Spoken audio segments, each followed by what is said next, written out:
right, if you would start taking your seats, please.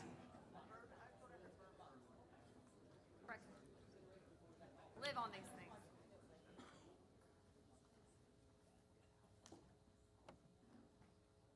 Wow, I didn't expect y'all to get quiet so fast.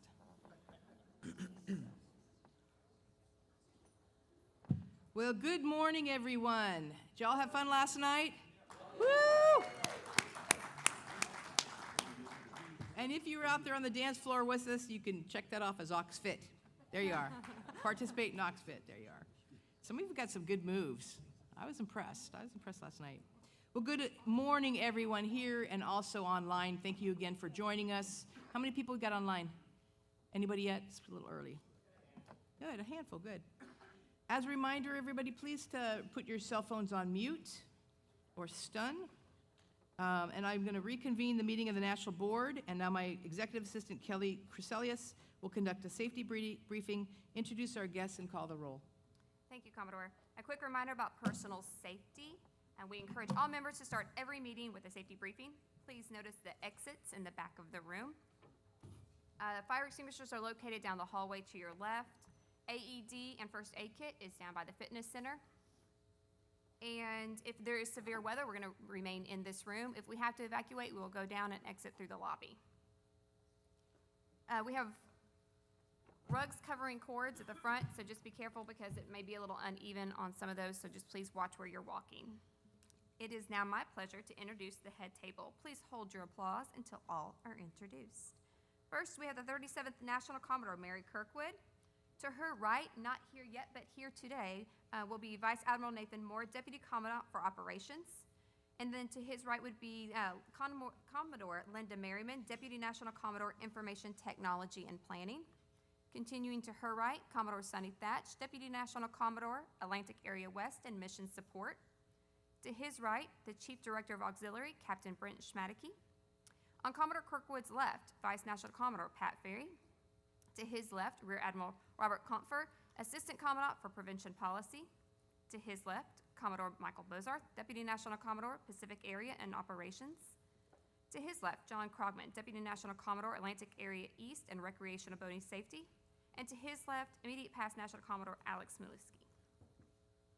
Our distinguished guest we have with us today, Captain Jennifer Bowden, Chaplain of the Coast Guard, who we will hear from soon, and our wonderful BSX team. Will y'all stand? Your BSX office, stand up. Woo.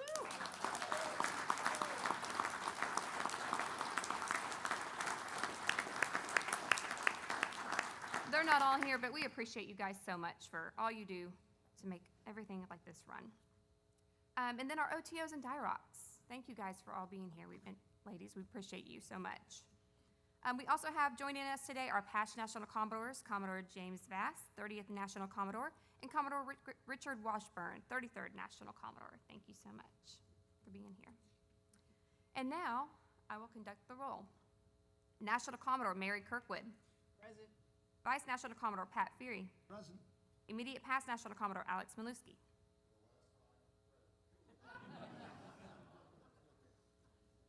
Chief Director Auxiliary Captain Brent Schmadeke. Deputy National Commodore Atlantic Area East Recreational Boating Safety John Krogman. Deputy National Commodore Atlantic Area West Mission Support Sonny Thatch. Deputy National Commodore Pacific Area and Operations Michael Bozarth. Present. Deputy National Commodore Information Technology Planning Linda Merriman. Northeast District Northern Region Commodore Glenn Gayton. Northeast District Southern Region Commodore Michael Klasick. East District Northern Region Commodore Noreen Shafini. East District Southern Region Commodore James Thomas. Southeast District Commodore Martin Goodwin. Heartland District Coastal Region Commodore Doug Ritchie. Heartland District Eastern Region Commodore Ron Bono. Heartland District Western Rivers Commodore Robert Ayresman. Great Lakes District Central Region Commodore Mark Villano. Great Lakes District Eastern Region Commodore Stephen Botsford. Great Lakes District Western Region District Chief of Staff Craig Feldy. Southwest District Northern Region Commodore Jim Losey. Southwest District Southern Region Commodore Rodney Donahue. Northwest District Commodore Klaus Nyhouse. Oceana District Commodore Jody Nelson. Arctic District Commodore Chester Williams. President National Association of Commodores Clark Godshaw. Commodore Kelton, do we have a quorum? We have a quorum. Thank you. Wonderful. At this time, I would like to call up Captain Jennifer Bowden, 13th Chaplain of the United States Coast Guard. Yes. And Rabbi, you going to come here?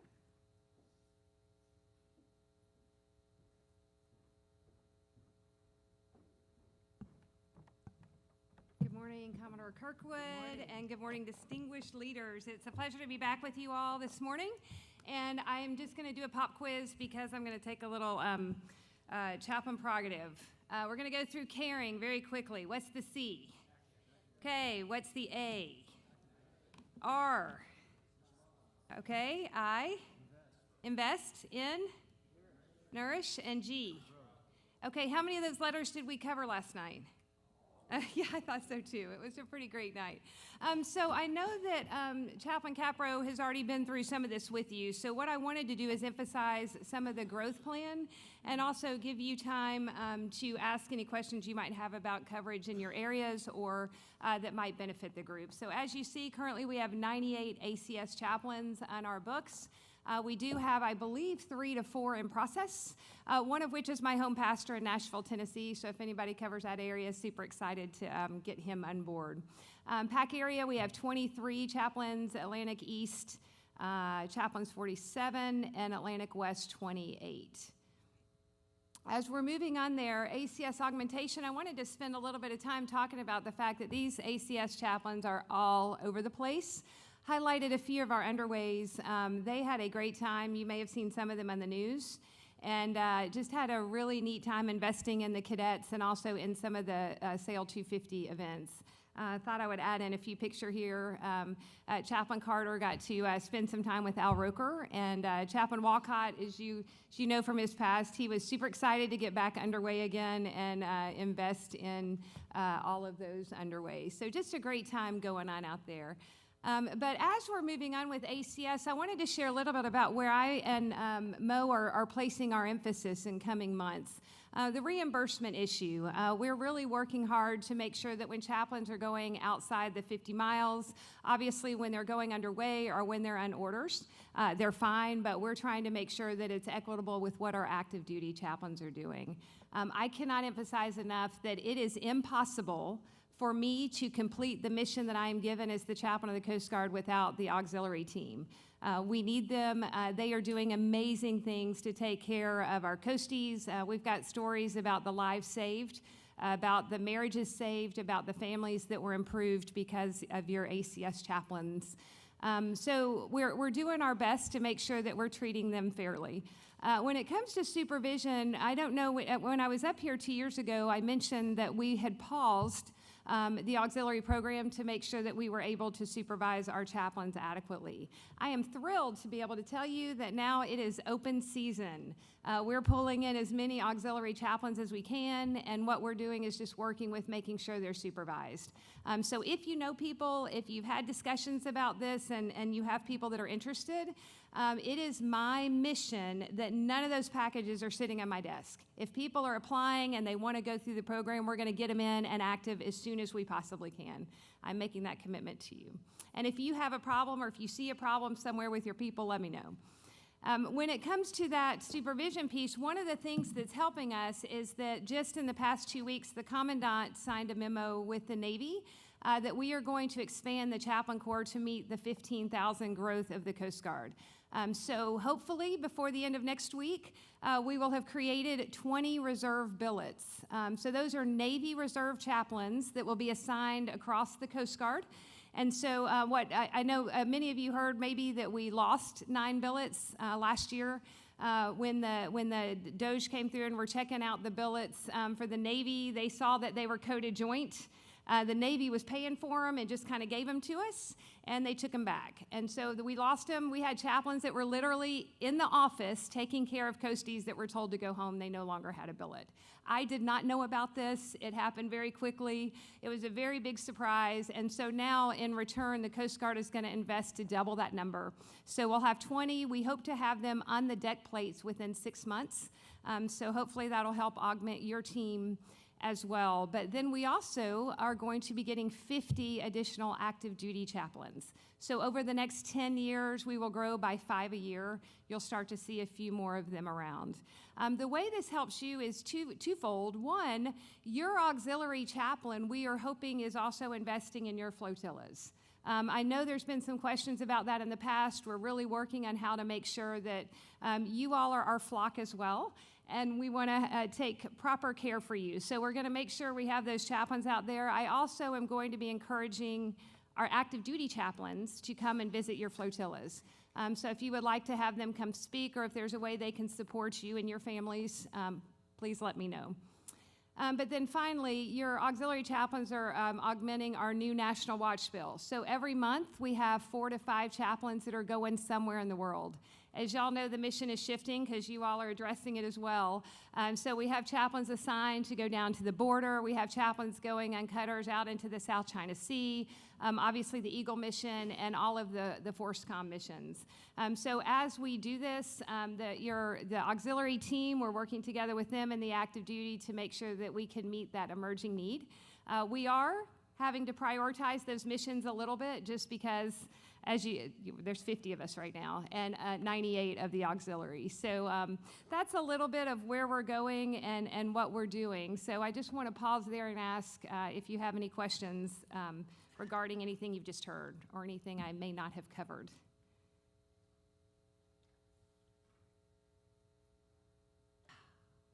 Okay, discuss. No, I'm just kidding. Okay. Yes, please. Hey, good morning. Oh, very nice. I have a question regarding reimbursement. We do have some concerns where we house the National Flotilla for chaplains. And sometimes we get funding requests, or we get travel requests to B2 to put these chaplains on orders. Sometimes they don't understand that we don't have the funding for that. That needs to come from That should be from the chaplain billet. the supported Yes. sector, the supported district. Okay. And so I'm going to try, these, we just, in a couple days, discovered we had a discrepancy with some of that communication. So we'll try to make that clear. Did you want to say anything, Mo? If a unit if an ACS chaplain who is in the, if there's a chaplain who's in the flotilla, for example, who really lives in the Northwest, and the Northwest is asking for that chaplain to do a mission, that funding needs to come from Northwest. But because the way I understand it now, because the chaplain is really in Southeast District, that Northwest would have to provide the funding to Southeast District, and Southeast District would cut the orders back. Right. I just wanted to make sure that communication was being channeled to the districts and the sectors, because sometimes we don't get, they kind of expect us to fund it, and we have to tell them we don't have that funding. So Right. I'm happy to have an offline conversation. No, since please we are do. I think that at the end of the day, the problem is that I made an assumption, and I apologize for that the communication had gotten out effectively, but you all are the easy button, but it's not the correct button, and we don't want to do that because we need it to go in the right channel so we can set the precedent. Yeah. So No concern on thanks us for highlighting that. Absolutely. Yeah, no concern for us processing. It's just the funding source. Totally appreciate that. No, thank you so much, and I will catch up with you. Thank you. Great. Any last questions? And I'm here all day, so if you do have questions or want to follow up or discuss, I am so glad I did not have to follow West Pulver. I just want to say that out loud. But you all are about to be truly blessed. Thank you so much.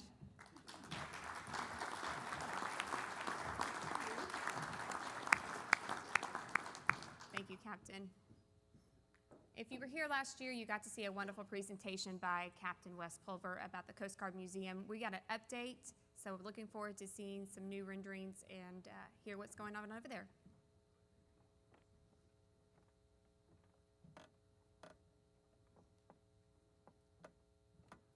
So the chaplain of the Coast Guard warmed them up for me, so thanks. My shipmate on Eagle, by the way, so when she talks about deploying, she did herself. So I'm Wes Pulver, proud Coast Guard veteran and the president of National Coast Guard Museum Association. Some of you here have probably been seeing a little bit of this. We've kind of grown through this together. You've seen me 10 years ago when we really started the work to get this museum going.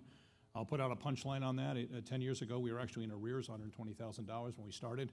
And right now, and I don't know if you saw, coming in, we're going to open next year. The Vice Commandant did announce the museum will open next year. So to Commodore, thank you for inviting us. My goal today is to give you an update and then show some of the partnerships that we have already with the auxiliary and some we're considering in the future. Next slide, please. So the museum itself, the big moment is the Vice Commandant announcing that we're going to open our National Coast Guard Museum on Coast Guard Day of next year. It'll really be over a week. We hope to see a lot of the auxiliary there, but we're real excited.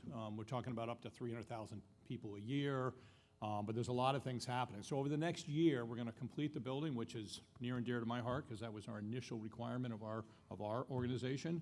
We're then going to start turning the building over to the U.S. Coast Guard. Our job is to gift this $130 million building to the Coast Guard when completed, and that's something we intend to do. They're going to start their exhibit installation next spring. They'll do a little bit now, but predominantly next spring, so that on Coast Guard Day next year we can open. We'll do a commissioning ceremony as well. The commissioning will be to the major donors. They'll come in for a few days as sort of a sneak peek. But by the end of the summer, we're going to be up and running and telling the story, all of our story, to the American public and also kind of creating a home for our Coast Guard. So we're excited about that. Next slide, please. The museum itself, and I've mentioned this too before, it's the 80,000 plus square feet, about 83,000. An atrium, I'll go backwards. The atrium is this incredible entrance. The rest, where's the aviators here? I see a few. Raise your hands. Come on now. It's all about you. Ship drivers, so I like to pick on them. And where's Brent? Yeah, right there. But when you come into the museum, this Sikorsky helicopter, the helicopter is actually already in the museum. People ask why we did that so soon. It would have been tough to get the helo in there after we had the walls up. So the helo is in, and as I like to tell my aviator friends, getting that helicopter into the museum was the best I've ever seen a Coast Guard handled. So it was pretty cool. Saying they're pretty good. 6 floors on the museum. The first goes to Coast Guard Bark Eagle. We're in a flood zone, so we can't use that for the museum. The 5 decks above it, not just storylines, but an auditorium. We have an event center. We have a STEM center, early learning center, a rotating gallery. It really is going to be a fabulous, very multi-use building that we're gifting to the Coast Guard. Next slide. Campus itself, and this is interesting. People say, so am I done? And a tear in my eye, I get excited about that, but the Museum Association is now transitioning into a world-class museum. So we have a monthly meeting with the Vice Commandant, and it's really the commander's intent. It's the Coast Guard's building. It's what they're going to do with this building, and what they want to do is make it world-class. The Coast Guard will be funded to run the building, to open and shut the doors. There won't be a lot of extra federal funding for that. So the association is going to continue to work with the Coast Guard to make it a world-class museum. And what does that mean? It means we've already gotten funding through the infrastructure bill for Eagle. Eagle will be re-home ported, but we have the Coast Guard cutter Nantucket right now making an arrangement with us to also adorn the waterfront. It means using the train station for things like a curation station, potentially a recruiting station, and not just for the active duty, could be reserve, could be auxiliary. It'll probably be staffed initially. The Vice Commandant said probably by more of the auxiliary than the active duty. So an opportunity for all of us to bring more people and tell more people the story of our Coast Guard. And then around downtown, things like a Coast Guard trail. We're working on a pedestrian bridge to make it safer. It will be safe, but safer to get people in the museum. Expansion of the garage, all that came with money, and it's been real successful so far. Next slide. So this is the private-public partnership. I mentioned money. The museum itself is probably about a $130 million building by the time we get done. It's expensive. Build in a flood zone in Connecticut, create land, still put 207 piles into bedrock. It was an expensive project, but I think worth every cent of it. But in addition to that, we have other funding that came in, a parking garage, the exhibits for the Coast Guard, that all came from Congress. If you ever wonder if Congress is bipartisan, they've been exceedingly bipartisan with the National Coast Guard Museum, to the tune of, by the time you add all the money to the Coast Guard, that's come in above budget, to the city, to the state, about $250 million. So it's been extraordinary on a bipartisan nature. It's, as I told, and I might have worked in congressional affairs once, I had a meeting with the Cruz team, the Murphy team, and the Cantrell team. And I knew them from before, but we started the meeting, I said, how do I tell my friends? You know, because they're working together wonderfully to get this museum done, and they made some changes that got us done. The reason I bring this up is just realize that the amount of investment's been put in. On the private side, over 8,000 donors, and we just went over $59.5 million about 3 days ago. So we'll probably end up about 65 to 70 million, and then we get into sustainment. It's been incredible, the outreach. Next slide. Auxiliary in the museum. So this is just to kind of pass it that you're certainly part of this, and I appreciate having the opportunity to have this audience, not just this year, but in the prior years. In the exhibits, in both the Lifesavers wing as well as the Defenders wing, there's auxiliary in there. On the Memorial Terrace, it highlights all the workforces on our Memorial Terrace, talks about the sacrifice of all of our workforces. You're in there. In a United Through Service display, this is something that working with Together We Served for our members. Does anyone know United Through Service? Anyone part of that? It's a virtual, they have about 2.7 million people, and it's for, in this, and what they do is it's a connective, you know, I can go on, put down Coast Guard Cutter Point Ward and you know, and see my shipmates from back in the day that are part of United Through Service. But they also do things like they do portfolios, and they'll put your history in there. And what we've decided to do is using them, because we can't do it ourselves, is to come up with a way, if people are a member of our museum, what they can do is put their history in United Through Service, and then we're going to have a United Through Service display in the museum. So those members will actually, you'll be in the museum, and it's through our membership program. In addition there, you'll be able to connect to those 2.7 million people. They just won't have their portfolios. So we're kind of excited having the opportunity, but United Through Service does it for veterans, and for those that don't know, they do it with U.S. Coast Guard Auxiliary as well. So that's what made us interested. It kept you as part of that. So we're excited about that. And then in discussion, this is something you've heard, we're still exploring the idea of the auxiliary being in the museum as the docents. And we have different volunteer programs. There's educators. Well, we'll probably hire contract educators. There's people that crowd control. I don't think that's, we can get volunteers for that. But the people potentially in the wings, and we just had some meeting with DNE North, DNE South. Did I get that right? Am I saying it right? D1 South and North. I'm having trouble with the transition here. But we met and had a bunch of people in the room and looked at not what the content is, but what the auxiliary could do. How do we fund it? How do we manage it? We've started that conversation, and we hope this is something that we can work out. I got a few ideas on some funding options for the Coast Guard. We might be able to take away some of the funding in the museum that the Coast Guard would normally pay and put it towards orders and stuff like that. So we are looking at that as an option, and that's something we're excited about, and we're going to continue to work that with the auxiliary team. Next slide. How about that? So are there any questions? When is Coast Guard Day? 4 August, I got that. So next 4 August, it'll be open. That'll be over a week, by the way. We'll do about 8 days worth of events, and it's gonna be spectacular. One of the benefits of the incredible support from the federal government, the last amount started paying for things that, some of the engineering soft costs that we were paying for. So we are gonna have a pretty substantial budget to throw one heck of a party. So it's gonna be a good week. Any questions for me? Commodore, thank you. Yeah, thank you. Hey, Brent. Yep, I got one question. Uh-oh. Just a clarification. Oh. Just want to make sure that. Hold on, Captain.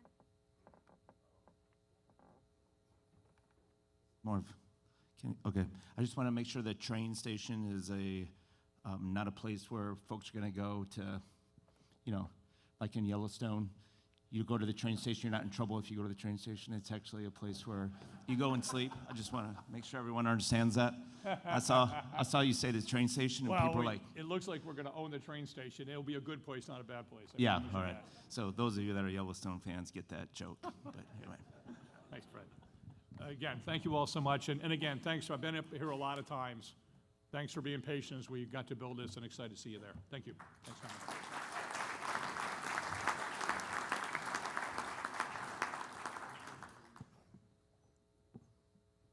Thank you so much. Looks great. Excited to go see it. It'll be wonderful. All right, at this time, I'm going to call Commander Franson up to the podium. Admiral Comfort, Captain Schmadeke, Commodore Kirkwood, will you please go to the front for some awards?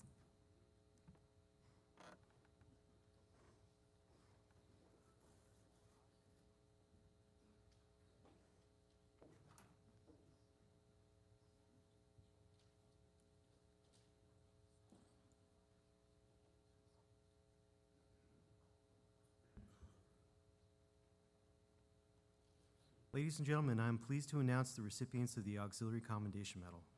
The Auxiliary Commendation Medal is awarded to auxiliaries in recognition of outstanding assistance that furthers any of the auxiliary's authorized activities except operations. Each award is signed by Captain Schmadeke, Chief Director of Auxiliary. Auxiliaries Jaquish, please come forward.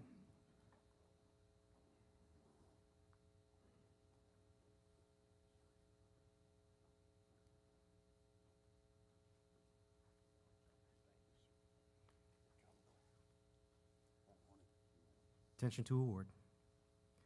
Auxiliaries Jaquish is being recognized for his performance of duty as Director of Emergency Management and Disaster Response, where he spearheaded the development of strategic guidance documents to enhance district emergency management programs, provided critical oversight to the Geospatial Damage Assessment Program by forging a new partnership with the Federal Emergency Management Agency, and coordinated initiatives to integrate auxiliary instructors into core Coast Guard training programs. Thank you, Auxiliaries Jaquish.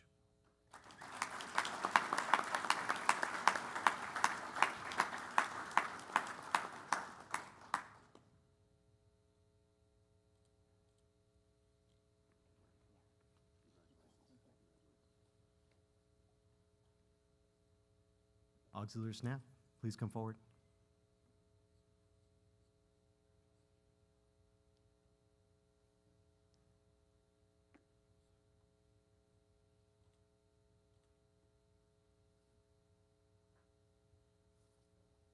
Attention to award. Auxiliary Snap is being recognized for his performance of duty as Deputy Assistant National Commodore for the Chief Financial Officer, where he implemented a bottom-up budgeting approach for annual financial planning, conducted comprehensive cost-benefit analysis that enabled over $34,000 in budget reductions, and successfully processed over $328,000 in unit donations and travel reimbursements. Thank you, Auxiliary Snap.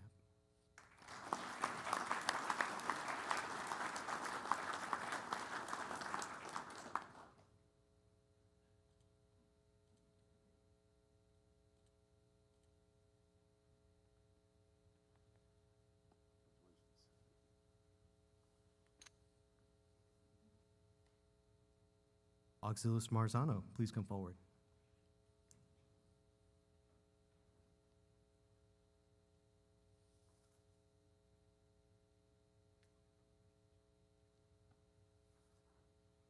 Attention to award.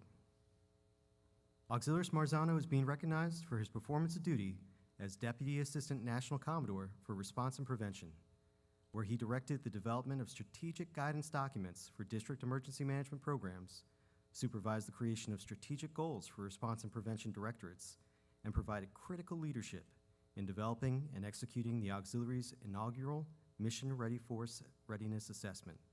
Thank you, Auxiliaries Marzano.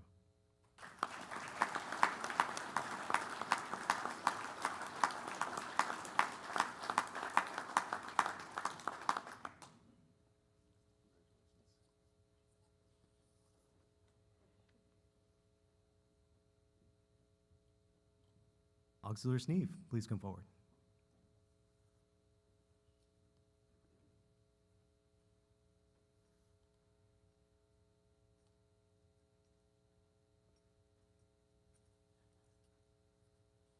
Attention to award.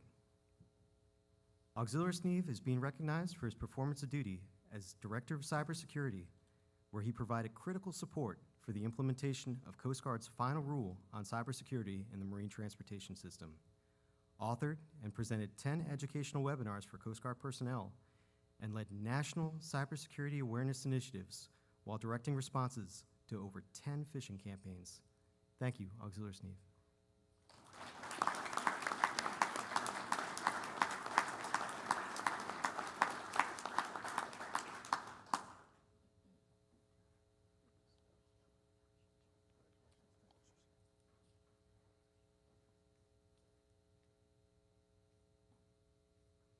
Auxiliaries Nielsen, please come forward.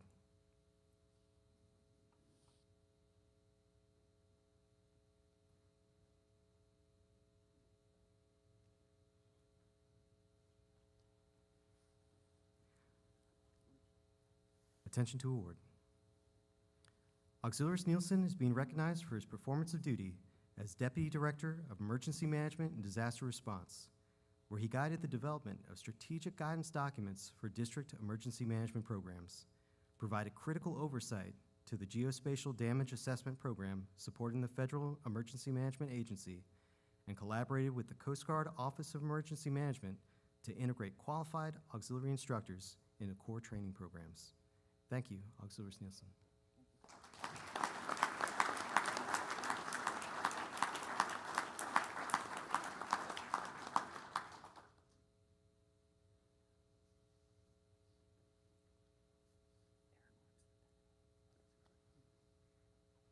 Auxiliaries Niles, please come forward.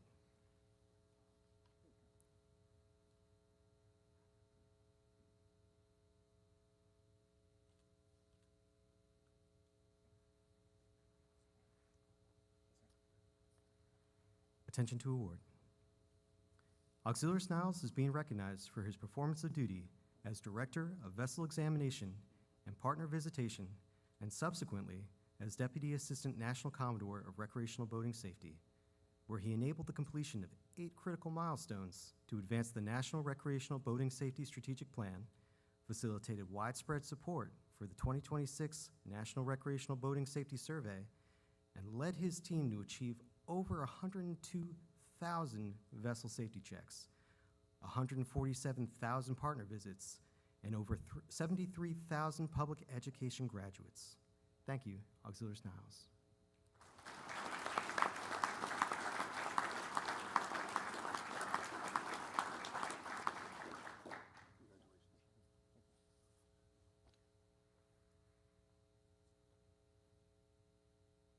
Auxiliaries Wilworth, please come forward.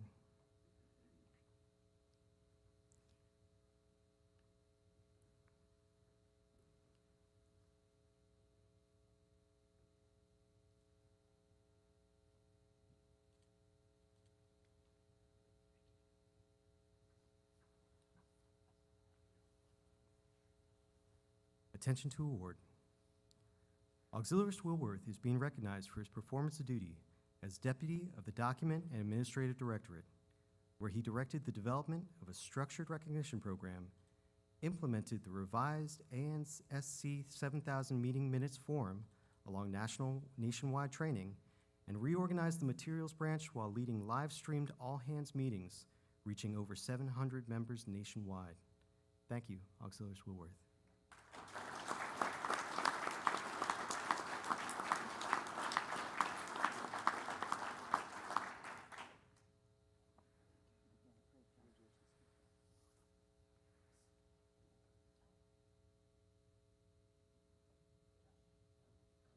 Rear Admiral Comfort, Captain Schmadeke, and Commodore Kirkwood, thank you for presenting the Auxiliary Commendation Medals.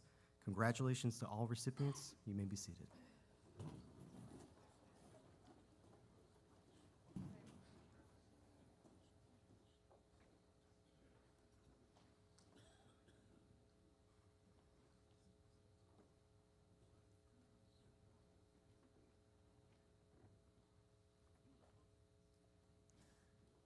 Congratulations to all awardees.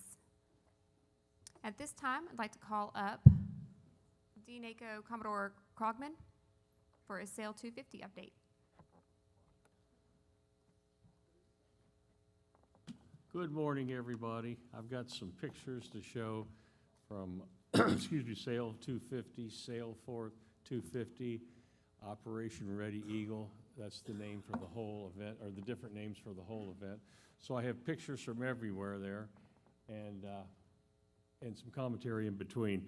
It was a massive maritime festival celebrating the 250th year of our anniversary of the United States. It involved international gathering of tall ships, naval vessels, Coast Guard training ships from around the world, and the major ports of the United States.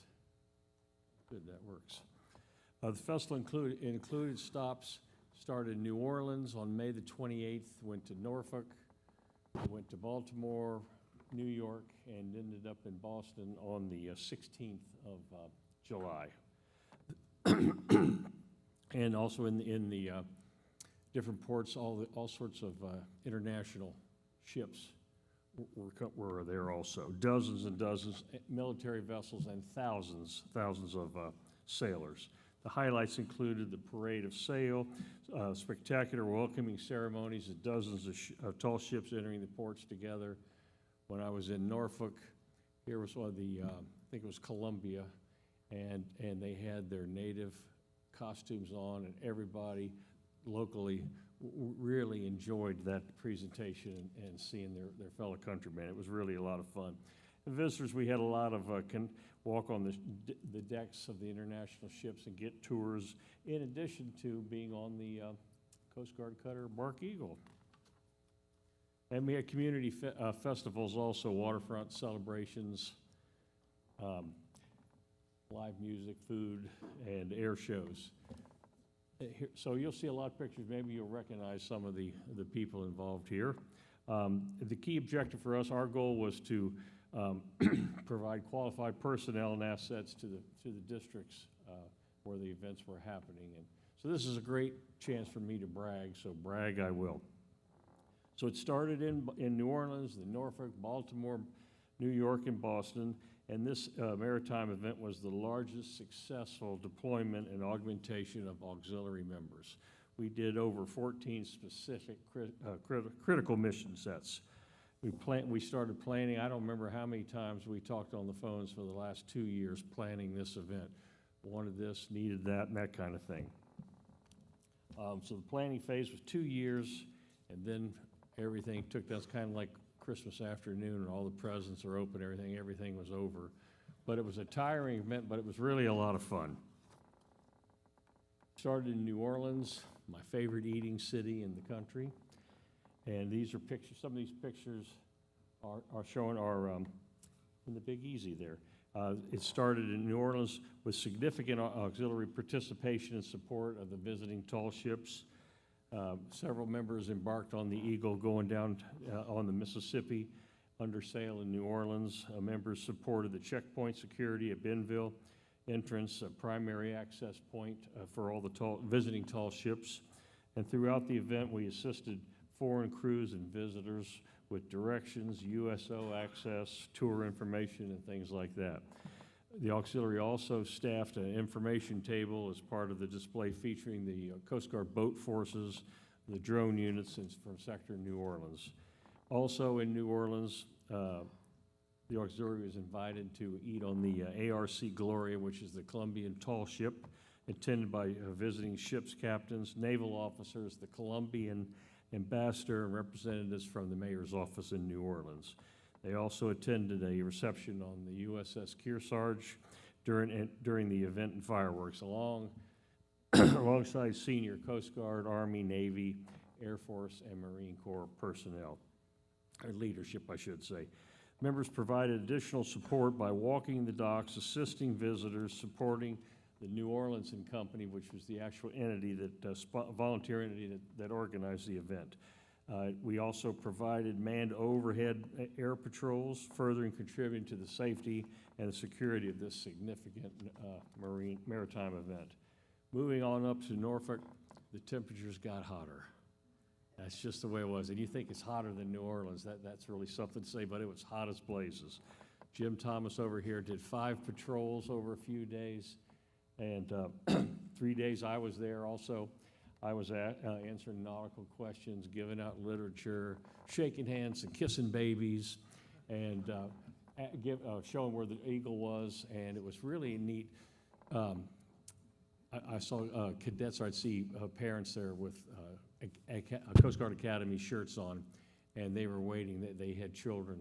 Some of the kids were at the academy. They were giving tours on the Eagle, and they were about to bust. They hadn't seen their kids in a while, and then there's in this case, their 2 daughters that were given tours of the Eagle. So they were really, really thrilled. You could also see the Godspeed, which was one of the 3 ships that sailed into Jamestown in 1606 and '07 and settled Jamestown. We have an auxiliarist that works for the company there, and he gives tours, captains it around.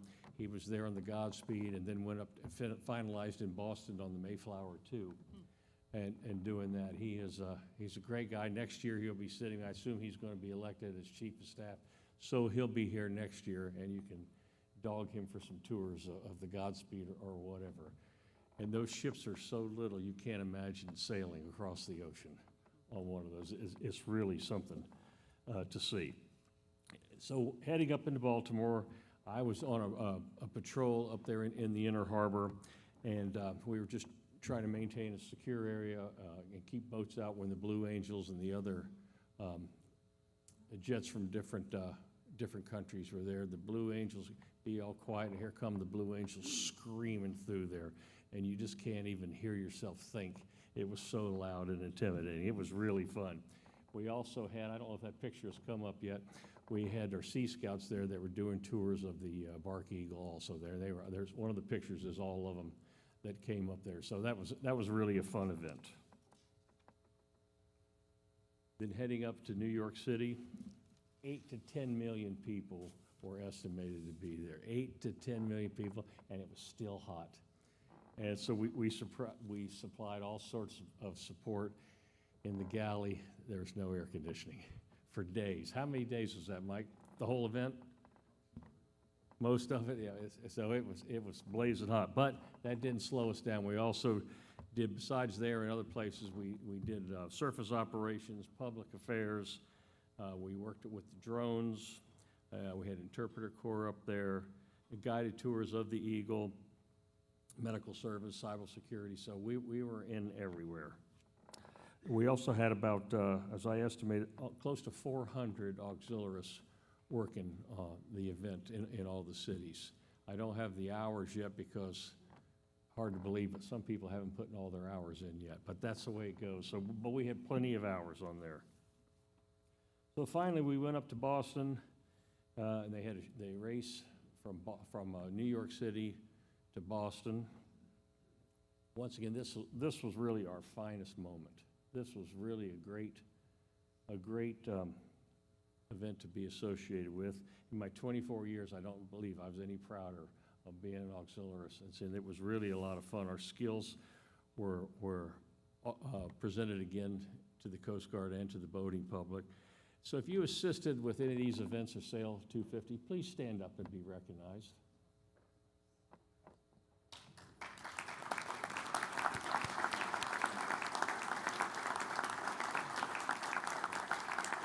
Thank you very much.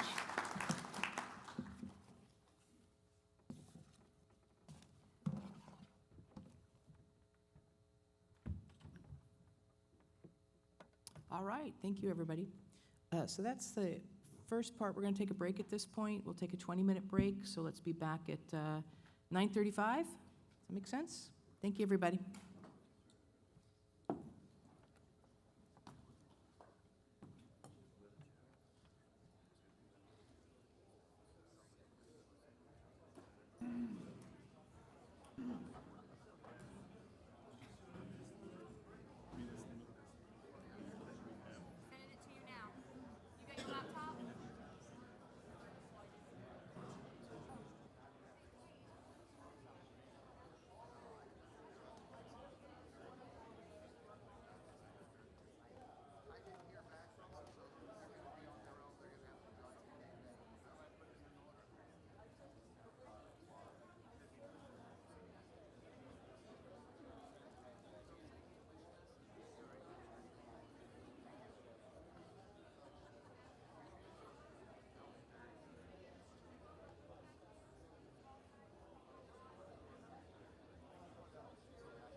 feel?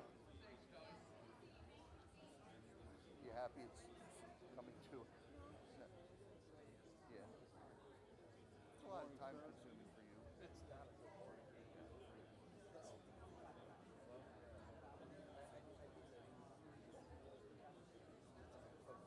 Something besides alcohol. Yeah, there one day, gone the next.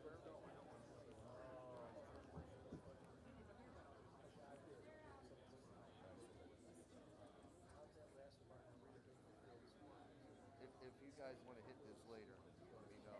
Do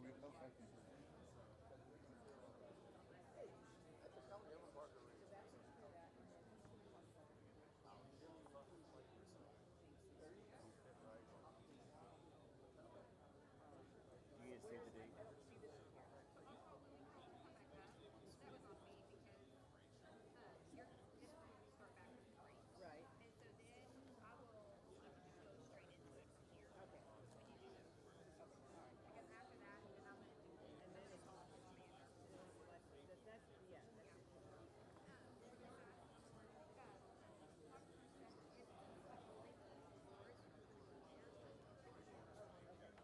Do you need to save the date for entering? Are we doing that to close this? Yes. Okay. All right. That was the save the date we did in St. Louis for this one. So we'll just see what kind of wizardry we can figure out. All right, I'll take care of it.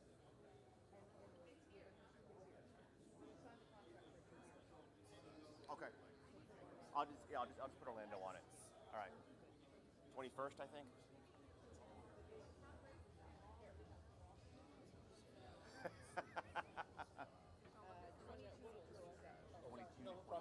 Not a problem. Okay. All right. Yeah.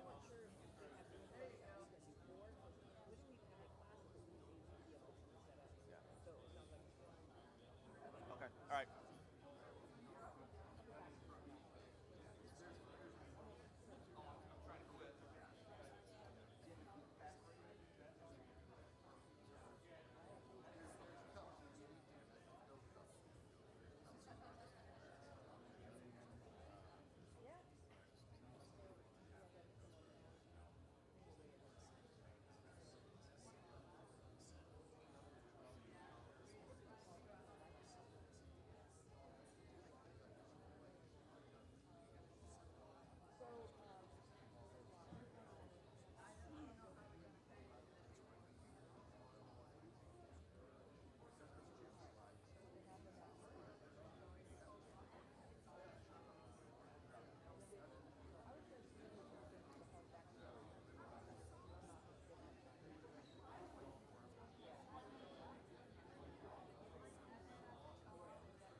All right, please start taking your seats.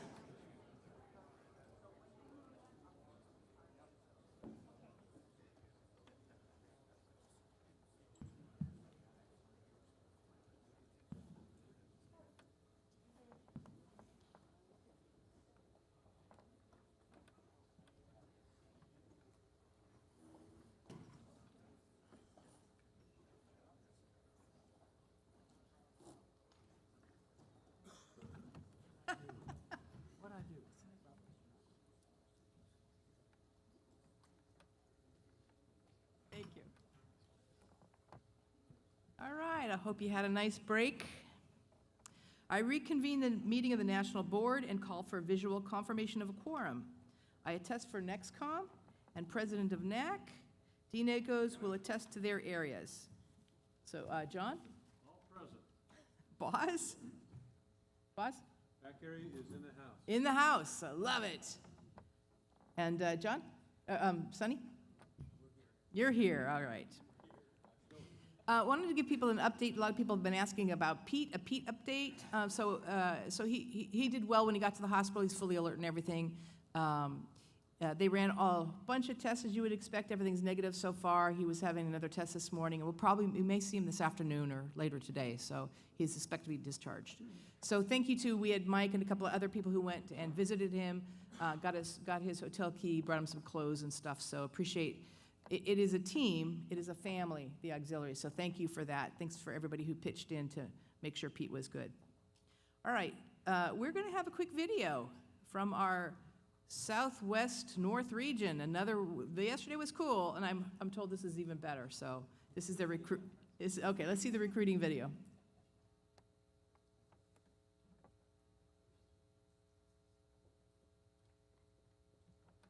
Stand by to stand by.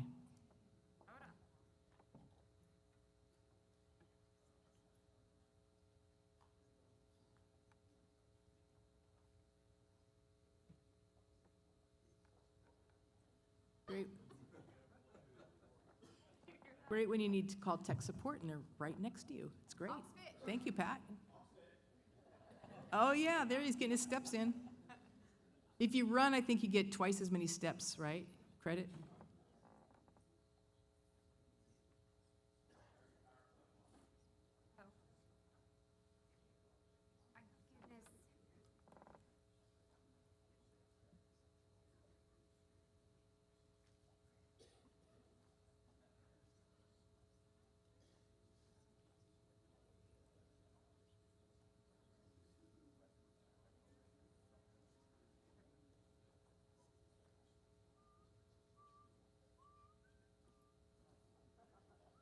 Not getting it?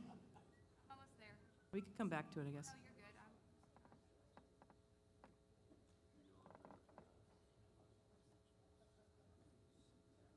you're good. Here we go. The Coast Guard Auxiliary has a mission for everyone. You can get into any role that you've always wanted to do.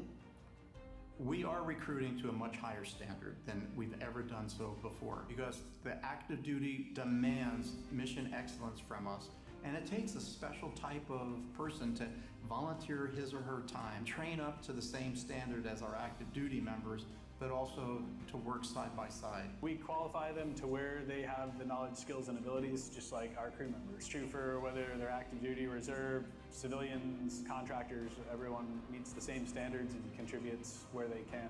When we're underway, all of us are crew, so we participate in damage control drills, we participate in lookout and helmsman work, doing just what a crew would always do. So even though my primary reason I'm here as a chaplain, I'm still a crew member of this cutter and I'm still involved in all the things that cutters do. I wanted to work with the active duty Coast Guard, and back in 2016 when I got qualified in the auxiliary chef program, the easiest way to work with the active duty was to go aboard one of the cutters and work in the galley. I had a desire to serve, and the auxiliary gives us a platform to where we can come in, work more around our schedule. Many of us are still working full-time jobs, so it's difficult, even regardless of age, that we could go into the reserve but the auxiliary gives us the opportunity to still serve. I was involved with a fatality, boating fatality, with my family. My uncle was intoxicated, too many people on the boat. It was just totally unsafe, and we flipped the boat, and my uncle drowned. And I learned later on of why I'm in the auxiliary, and I think that's one of the key reasons. I originally was going to join the reserve. I'd spoken to a recruiter when I was younger, but life took the turns it takes, and I grew older. But I've always had a particular love for the Coast Guard and its missions. Life happens for many of us, things happen, but at the end of the day, there are actually things we really want to do also in life. When they come into the auxiliary, there are so many options for them to serve in whatever capacity they're comfortable with or what they want to do. You can go out and do inspections. You can do the boat crew stuff. You can be a cook. Get involved wherever you feel comfortable and able. There's a lot of opportunities, there's a lot of need. Volunteer the skills that you have. Whether some want to teach, some may want to do public affairs, others want to go out and operate on the boats. We can find a position for you, we can provide you the training, and if you really enjoy your second life, second career, in a lot of ways we all call it our best life. This is volunteerism on a whole different level, and I try to emphasize the things you receive, the things you derive. You get world-class training, you get a sense of fulfillment. They always come here and they always show up and they always have a positive attitude and they're always willing to ask, what can we do? What more can we do for you? How more can we support you? Everything that it's beyond my expectations of what you're able to do. Being part of this family is just absolutely amazing.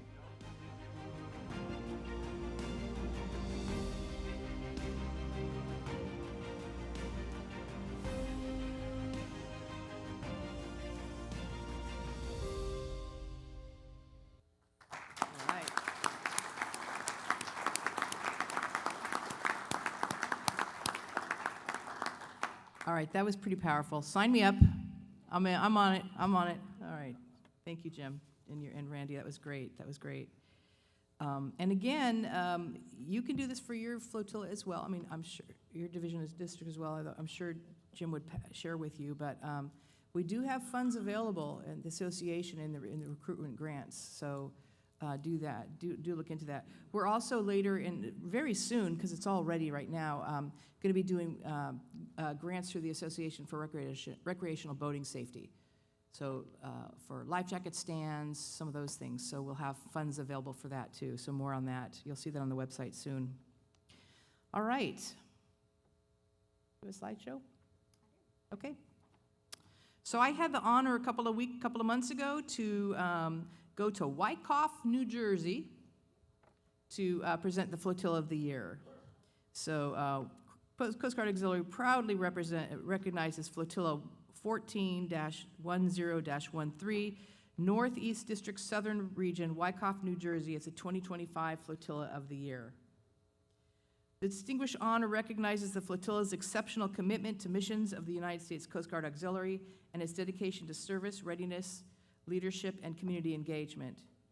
Through the hard work and professionalism of its members, Flotilla 14-10-13 demonstrated the very best of auxiliary, supporting Coast Guard missions, promoting recreational boating safety, and strengthening member training and readiness, while serving the public with distinction. The accomplishments of their flotilla reflect the dedication of every member who volunteered their time, talents, and expertise throughout 2025. Their teamwork is a commitment to Semper Paratus, always ready, set an example for flotillas throughout the nation. So congratulations to the Wyckoff Flotilla.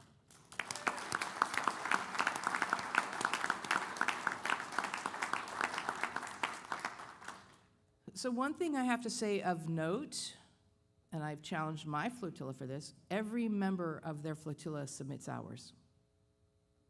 Every member of their flotilla is pretty darn busy. They're very active. So, and it happens to be Commodore Klasik's flotilla. So it was really, it's great. It was a great time there, and they really deserved it. So thank you. Thank you, Commodore. Congratulations to the Flotilla of the Year. At this time, Commander Franson, would you please join me at the podium? Admiral Comfer, Captain Schmadeke, and Commodore Kirkwood, will you please come down to the front?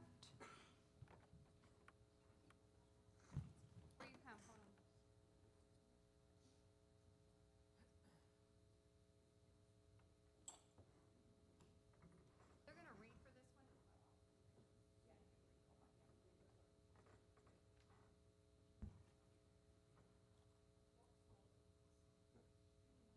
Good afternoon.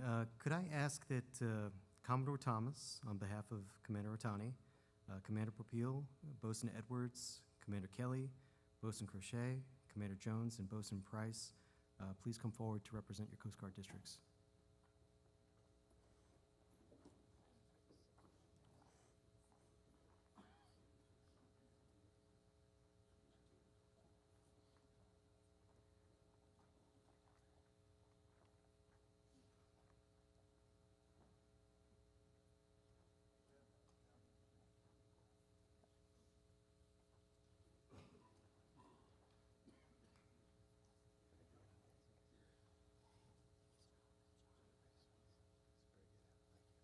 I'm pleased to announce the recipients of the annual Commodore Vigo C. Bertelsen Jr. and Vice Admiral John P. Currier Awards, along with the District Director of Auxiliary of the Year Award. For the Enhanced Mission Support Award, Training Center Cape May. Training Center Cape May supported a historic surge in recruit training by leveraging more than 20 masterfully trained auxiliary culinary assistants. They dedicated more than 2,500 hours to serving over 20,000 meals to the families of more than 4,200 recruits. Auxiliaries also provided crucial support by delivering more than 550 hours in TRACEN's Emergency Dispatch Center, providing nearly 200 hours of medical services, and contributing 190 hours to religious ministry support program. Their efforts were instrumental to enabling TRACEN to successfully graduate its highest number of recruits since 1991.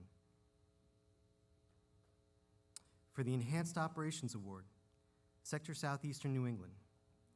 Sector Southeastern New England utilized more than 820 auxiliaries who delivered more than 54,000 hours of support to directly enhance its operations. They stood over 1,300 hours of watch in the Sector Command Center, assisted in the coordination of over 230 search and rescue cases that resulted in 117 lives saved or assisted and nearly 3.8 million in property saved.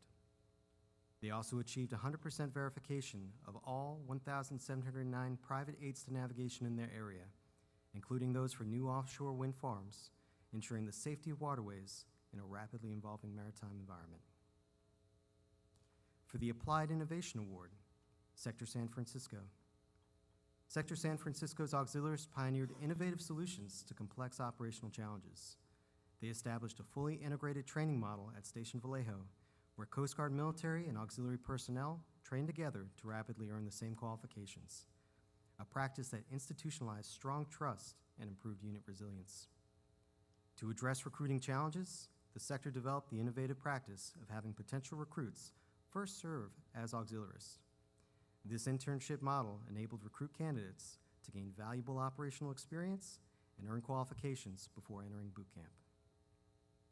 Lastly, for the District Director of Auxiliary of the Year, Commander David Otani. Commander Otani's leadership led to outstanding auxiliary performance across one of the Coast Guard's most operationally active regions. He steered expansion of auxiliary engagement in specialized, high-demand roles such as pollution responder, container inspector, and maritime transportation system cybersecurity. He also inspired auxiliaries to provide critical support to major events, including the presidential inauguration, and facilitated the rapid assignment of 46 auxiliaries to assist in the response to the Francis Scott Key Bridge collapse. His focus on leveraging membership experience while effectively streamlining administrative processes greatly boosted regional morale and retention among the nearly 2,000 auxiliaries in his district.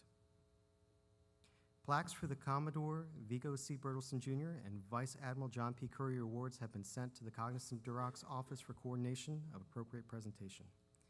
Thank you for supporting this program. You may be seated.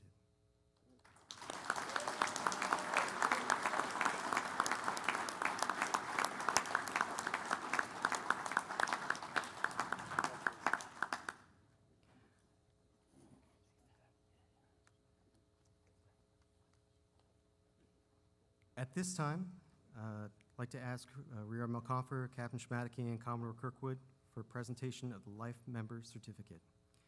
I kindly ask that the audience hold applause until everyone has been awarded. The Life Membership Certificate is awarded to District Commodores and their appointed Commodores at the conclusion of their terms in recognition of their service. The following life member certificates are signed by the 28th Commandant of the Coast Guard, Admiral Kevin E. Lunde. Will the following Assistant National Commodores and District Commodores please come forward to accept your life membership certificate? Commodore Amanda Constant, ANACO Information Technology.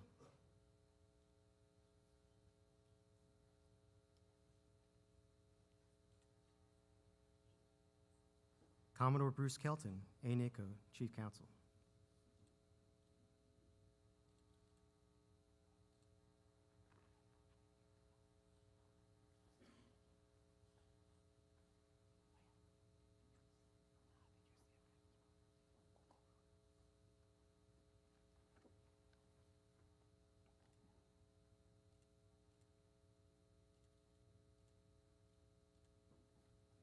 Commodore Donna Miller, ANACO Chief Financial Officer.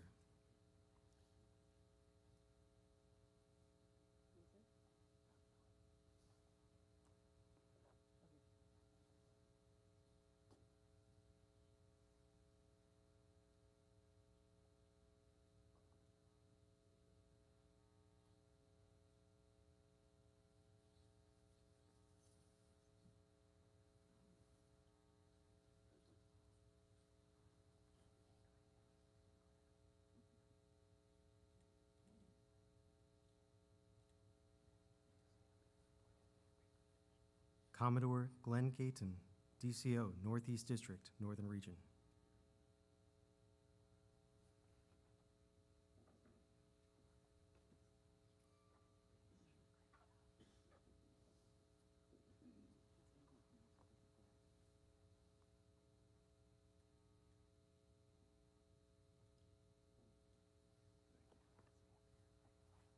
Commodore Michael Klasick, DCO, Northeast Region, or Northeast District, excuse me, Southern Region.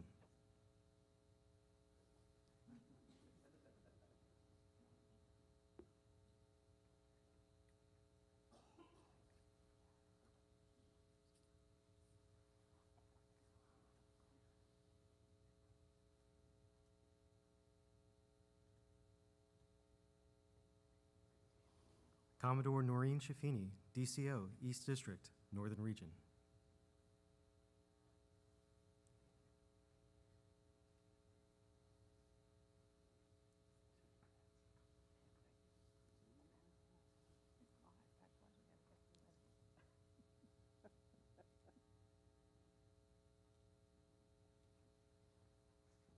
Commodore James Thomas, DCO, East District, Southern Region.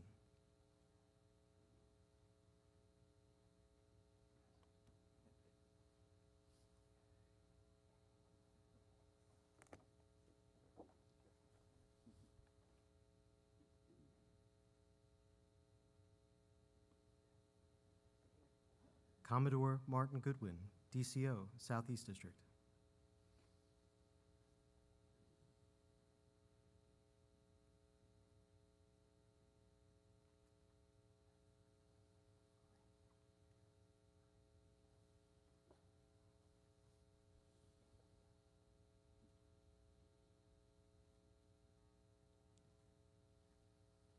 Commodore Klaus Newhouse, DCO, Northwest District.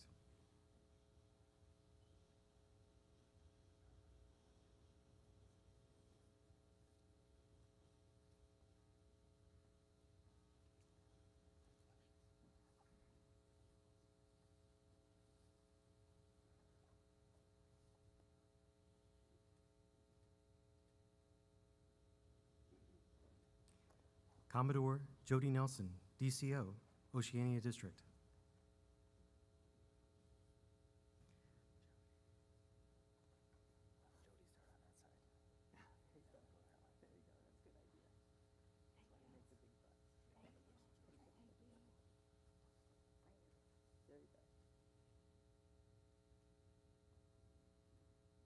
Commodore Chester Williams, DCO, Arctic District.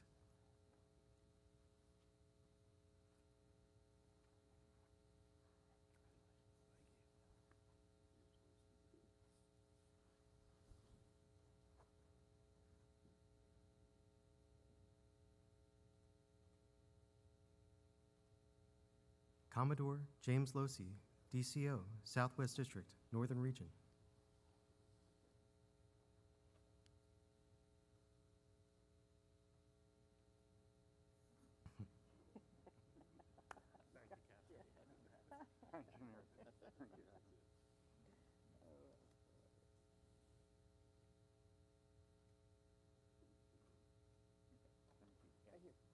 Commodore Rodney Donahue, DCO, Southwest District, Southern Region.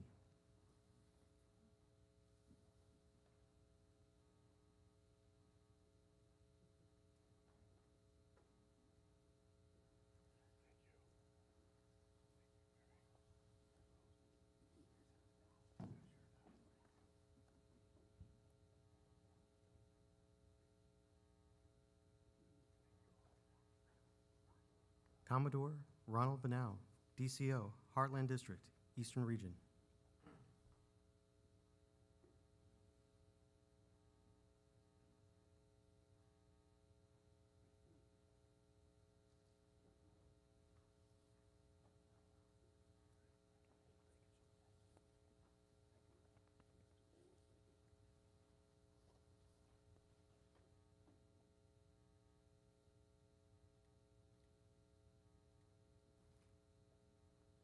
Commodore Douglas Ritchie, DCO, Heartland Region, Central Region.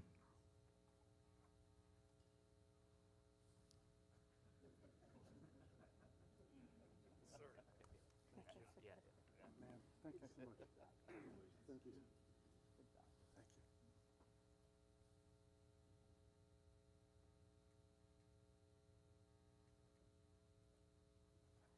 Commodore Robert Arisman, DCO, Heartland District, Western Rivers Region.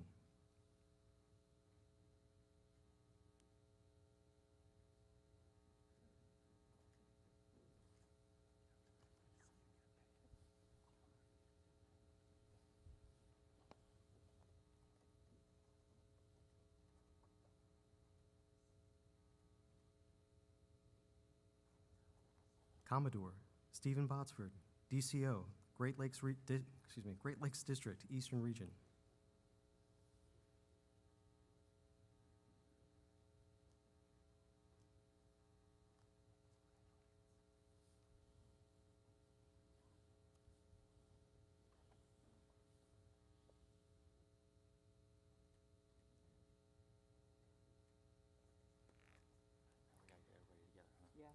We could have a round of applause for the awardees.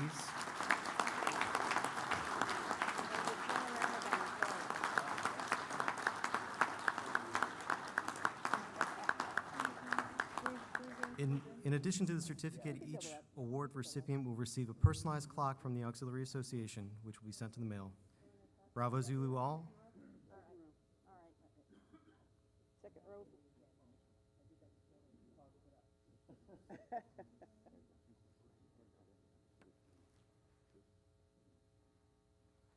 Need a wide angle lens.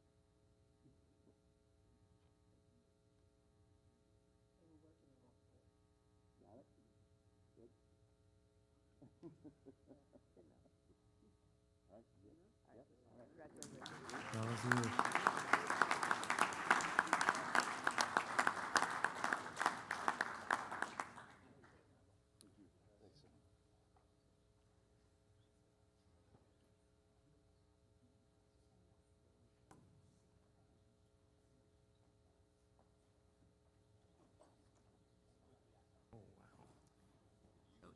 In addition, each of our district commodores will be receiving, each our lifetime will be receiving this clock at your home. Okay. This is from the association.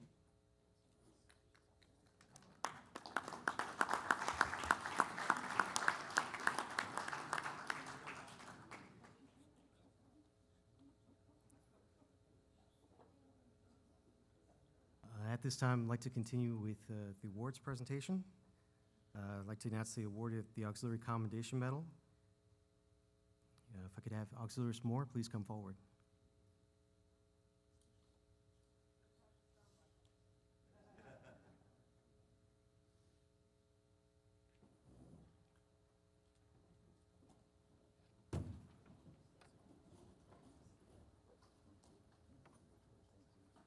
Attention to award.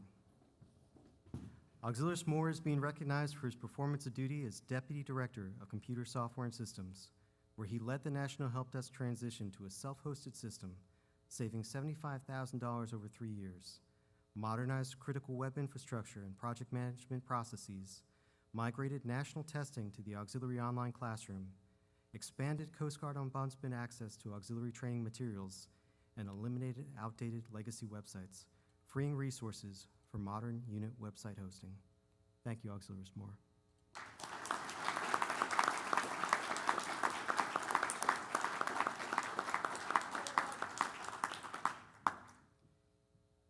I'm pleased to announce the recipients of the Auxiliary Achievement Medal.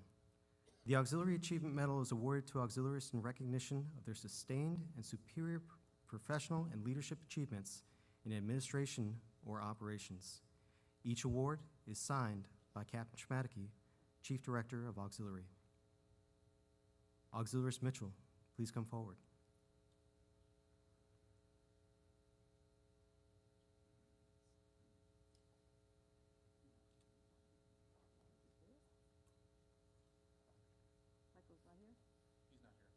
Okay. Auxiliaries Mitchell is being recognized for his performance of duty as Deputy Director of Prevention, where he modernized uninspected passenger and vessel forms, delivered critical commercial fishing vessel examiner training, and developed key job aids to improve mission execution. Thank you, Auxiliaries Mitchell.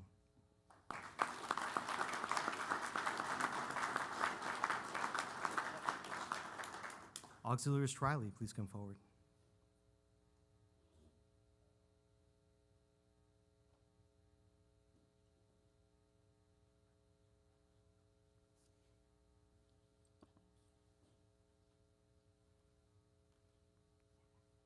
Attention to award.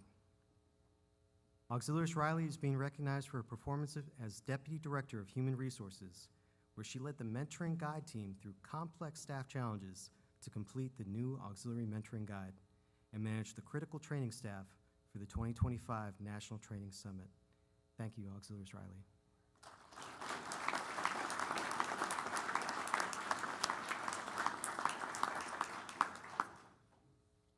Auxiliary Shabbatai, please come forward.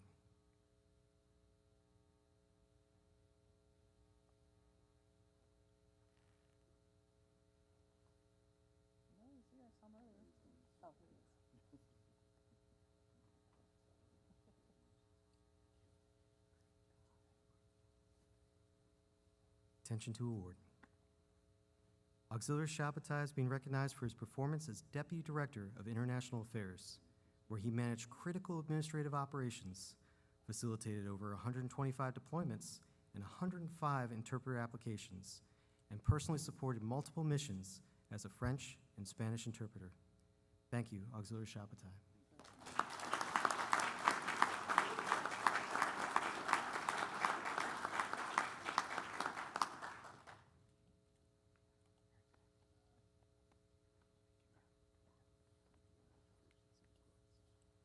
Congratulations to all recipients of the Auxiliary Achievement Medal. Next, I'm pleased to announce the recipients of the Auxiliary Commandant's Letter of Commendation Ribbon. The Auxiliary Commandant's Letter of Commendation Ribbon is awarded to auxiliaries serving in any capacity with the Coast Guard or the Coast Guard Auxiliary for an act of service resulting in outstanding achievement. Each award is signed by Captain Schmadeke, Chief Director of Auxiliary. Commodore Davies, please come forward.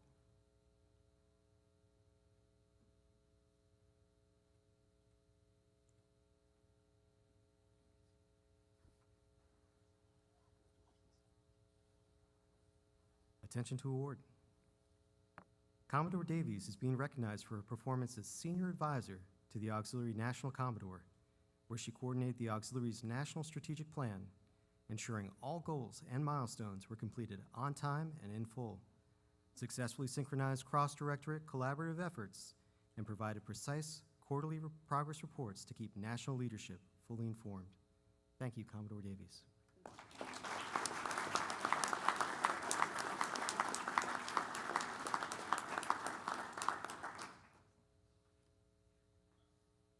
Rear Admiral Comfort, Captain Schmadeke, and Commodore Kirkwood, thank you for presenting the Auxiliary Commandant's Letter of Commendation ribbons. Congratulations again to all awardees. You may be seated.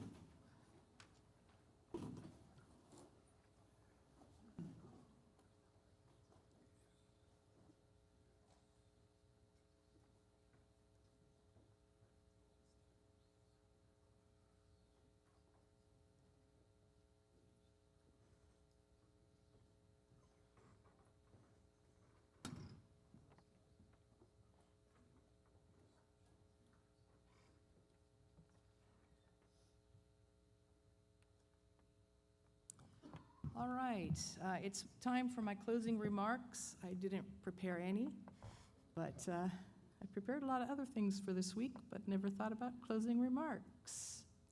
Anyway, I want to thank everybody. Number one, I hope you had a great time this week. It's been great. I've had a great time. And again, what we do here in person, we just can't duplicate when we're on Zoom.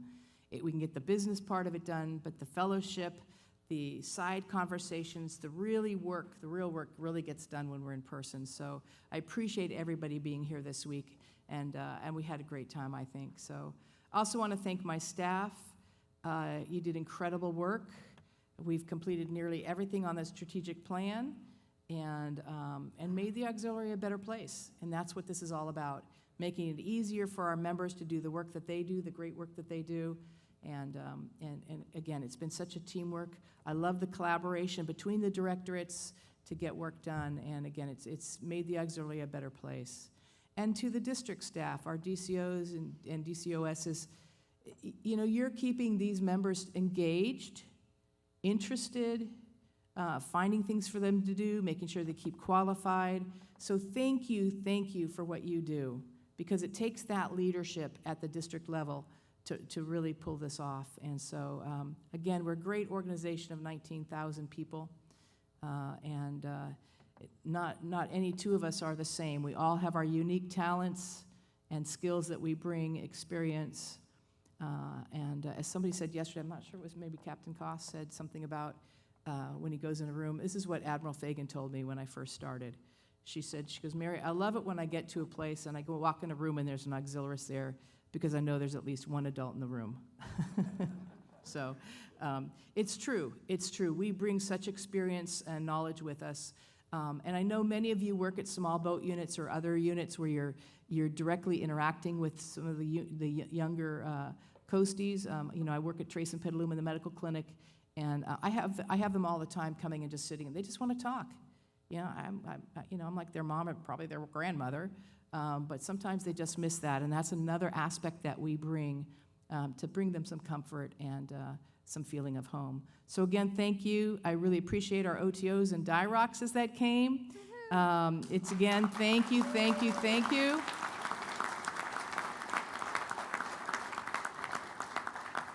So we really, again, couldn't do it without you, and the support that you give us and battle on our behalf with the district command. So again, I thank you.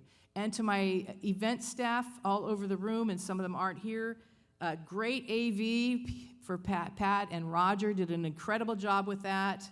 Kelly and Kat and Bruce, the staff has just been incredible. You know what it's like to put on a district D train, and this is so much bigger and so many more moving parts. It really is huge. So, and again, thank you to my NextCom staff. It's been fun.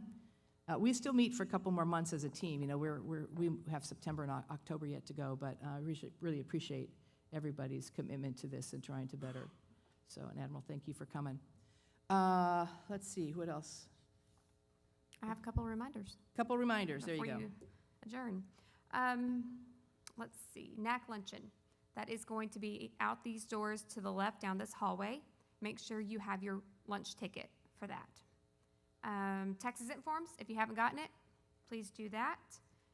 Make sure you schedule, I'll send out another email about transportation to the airports for this weekend. We have some volunteers that are taking the vans, so I will send out that email.